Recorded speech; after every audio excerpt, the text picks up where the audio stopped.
यह देश का लोकतंत्र है या शोर का बाजार। बोले तो तीर, चुप रहे तो जहर। सियासत के सफर में हर मोड़ पर एक कहर है।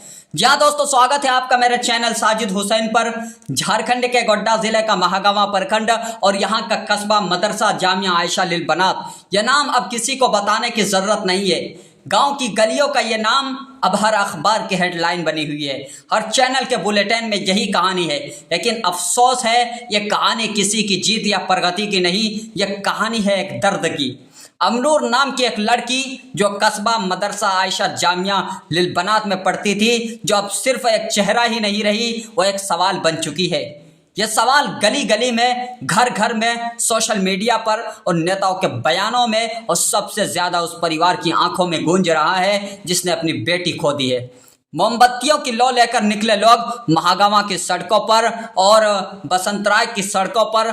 न्याय चाहिए कि गूंज। लोग कह रहे हैं कि अब बदलाव का वक्त आ गया है। लेकिन सवाल यही है, क्या मोमबत्ती का उजाला सत्ता के गलियारों तक पहुंच रहा है, या फिर यह रोशनी सिर्फ फेसबुक की तस्वीरों में, इंस्टाग्राम के स्टोरीज में और ट्विटर के ट्रेंड में सिमट कर रह जाएगी।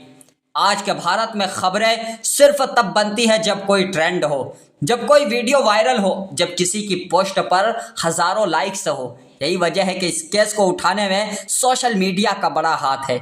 गांव के लड़कों की पोस्ट अब नेताओं के कानों तक पहुंच चुकी है। लेकिन क्या सचमुच नेताओं का ज़मीर जागा है, या फिर चुनाव का मौसम नजदीक है और इस आवाज को नजरअंदाज करना मुश्किल हो गया है।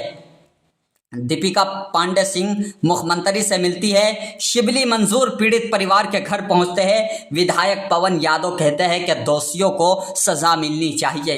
यह सब सुनने में अच्छा लगता है, लेकिन जनता अब जानती है कि बयान देना और इंसाफ दिलाना दोनों अलग अलग चीजें हैं।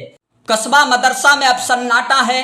वो गलियां जहां बच्चों की किलकारियां गूंजती थी, आज डर का साया है। पिता अपने बच्चों की सुरक्षा को लेकर सवालों में डूबे हुए हैं।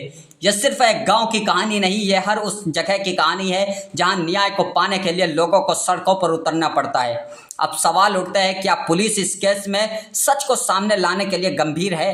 क्योंकि अभी तक दोषियों के नाम साफ तौर पर सामने नहीं आए, क्योंकि निर्दोषों के फंसने का डर है। क्या यह केस भी उन फाइलों की तरह किसी अलमारी में धूल खाता रह जाएगा? अमनूर का नाम अब सोशल मीडिया पर ट्रेंड कर रहा है। जस्टिस फॉर अमनूर सिर्फ एक हैशटैग नहीं, यह एक पुकार है। लेकिन याद रखें, ट्रेंड से इंसाफ नहीं मिलता है। मोमबत्तियां जरूरी है, लेकिन वो सिर्फ एक प्रतीक है। इंसाफ तभी मिलेगा जब सिस्टम सच में काम करेगा। लेकिन सिस्टम को काम पर लाने के लिए जनता का जागना जरूरी है। लोकतंत्र में जनता अगर तो सो जाएगी तो सत्ता कभी नहीं जागेगी। यह केस सिर्फ एक बच्ची के साथ हुई घटना नहीं, यह समाज की तस्वीर है।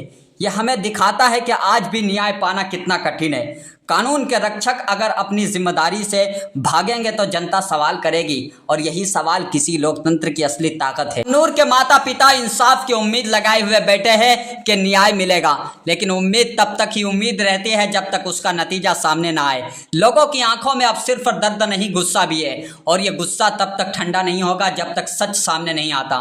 इंसाफ की राह लंबी है, यह राह कांटों से भरी हुई है, लेकिन इस राह पर चलना ही होगा। क्योंकि अगर इस केस में सच सामने नहीं आया तो आने वाली पीढ़ियां भी डर में जिएंगी। न्याय सिर्फ अदालत का फैसला नहीं होता दोस्तों, यह समाज का भरोसा भी होता है। और जब समाज का भरोसा टूटता है तो लोकतंत्र का आधार भी हिल जाता है। आज अगर जनता आवाज नहीं उठाएगी तो कल किसी और की बच्ची भी इसी हाल का शिकार होगी। मोमबत्ती का उजाला तभी मायने रखता है जब वो सच को सामने लाने में मदद करे। हर आवाज़ मायने रखती है, हर सवाल मायने रखता है, और हर माँ का आंसू एक सबूत है कि समाज को बदलने की ज़रूरत है। इंसाफ की राह में रोशनी चाहिए। यह लड़ाई अब सबकी होनी चाहिए। जो चुप है वो भी बोले ज़रा, यह चुप्पी तो अब टूटनी चाहिए। अब देखना है कि क्या इस गांव की आवाज़ सच में सत्ता के दरवाजे तक पहुंचती है, या फिर यह आवाज़ भी फाइलों में गुम हो जाएगी। क्या इस मोमबत्ती की लौ सच में अंधेरे को काट पाएगी, या फिर यह हवा में ही बुझ जाएगी? हर सवाल पूछते रहेंगे, क्योंकि सवाल पूछना ही लोकतंत्र का पहला काम है। और जो सवाल नहीं पूछता वो सिर्फ सत्ता की कहानियों का हिस्सा बनकर रह जाता है। मैं हूं साजिद हुसैन, गांव की गलियों से जनता की आवाज़ लेकर। आपको अगर ये वीडियो अच्छी लगे तो वीडियो को लाइक करें, शेयर करें और चैनल को सब्सक्राइब करना ना भूलें।